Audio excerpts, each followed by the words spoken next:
Hi guys, this is my updated birria recipe. So let me show you guys how to make some delicious birria tacos. So you're going to start off by sauteing some onion and some garlic with some olive oil, and then add in your guajillo chilies and chili de árbol.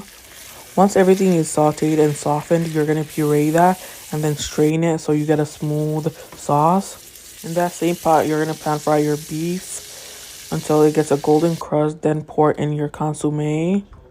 Throw in all your seasonings. Don't worry guys, I'm going to list everything above. Throw in some bay leaves and 1 beef bouillon cube, and then throw in about 2 tablespoons of tomato paste and 4 cups of water. Cook your beef for 1 hour, and then you're going to add 4 more cups of water and cook your beef again for another hour until your beef is really tender like that. Dip your corn tortillas in some consomme and then pan fry them. Add some cheese, beef, cilantro, and onions. And that's it, guys. That's really simple. All the hard part is just waiting for the beef to cook. But these are so delicious and so flavorful. I hope you guys make it for your family and friends.